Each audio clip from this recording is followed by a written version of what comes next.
Hello everyone, আসসালামু আলাইকুম। কেমন আছেন সবাই?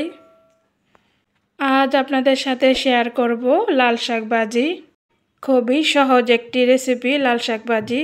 ছোট একটি রেসিপি শেয়ার করেছি আজ। খুবই সহজভাবে দেখানোর চেষ্টা করেছি।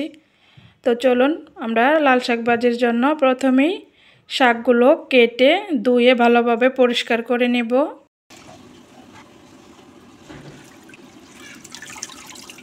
এখন আমরা তেল দিয়ে দিব ফ্রাই প্যানে। তেলটি ভালো মতো গরম হয়ে আসলে 6 থেকে 7টি শুকনো মরিচ দিয়ে দিব।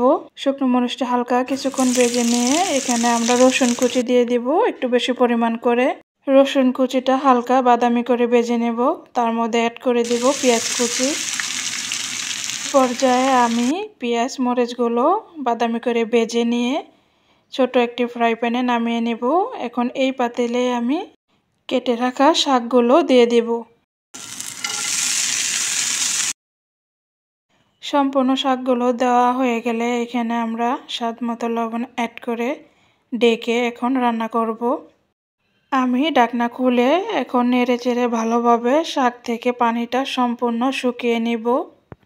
শাক থেকে প্রচুর পরিমাণ পানি ওঠে, তাই আমরা শাকগুলো ভালোভাবে চেপে চেপে পানিটা শুকিয়ে নিতে হবে। শাক থেকে পানিটা সম্পূর্ণ শুকিয়ে আসছে। এখন আমি পেঁয়াজ মরিচ রসুনের বাগারটি এখন শাকের মধ্যে ঢেলে দেব। এখন পেঁয়াজ মরিচ রসুনের এই বাগারের তেলটি দিয়ে শাকটা সুন্দর মতো ভাজা ভাজা করে আমরা ভেজে নেব। দেখতেই পাচ্ছেন এখন সম্পূর্ণ শাক থেকে পানিটি শুকিয়ে গেছে, কোনো পানি এখানে নেই।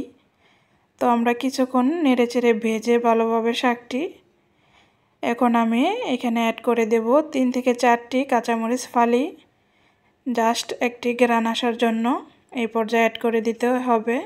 সম্পূর্ণ পানি শুকিয়ে নিয়ে তেলের এই পেঁয়াজ মরিচের বাগারটি শাকের মধ্যে দিয়ে এইভাবে শাকটা ভাজি করলে দুর্দান্ত টেস্ট হয়। অবশ্যই আপনারা এইভাবে ট্রাই করে দেখবেন। যারা কিনা শাক ভাজি বা শাক রান্না কখনো খেতে পছন্দ করেন না, তারা অবশ্যই এইভাবে শাকটি ভাজি করে খেয়ে দেখতে পারেন।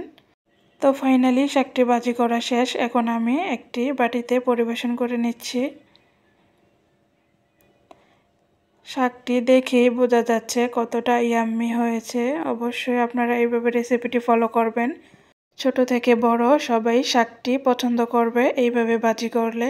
সবার কাছে আজকের রেসিপিটি কেমন লাগলো? ভালো লাগলে অবশ্যই লাইক কমেন্ট শেয়ার করে পাশে থাকবেন এবং আমার চ্যানেলটি সাবস্ক্রাইব করবেন। পাশের বেল আইকনটিও ক্লিক করে অন করে রাখবেন যেন আমি ভিডিও আপলোড করার সাথে সাথে নোটিফিকেশন চলে যায়। আজ এই পর্যন্তই, কথা হবে নেক্সট ভিডিওতে। আল্লাহ হাফেজ।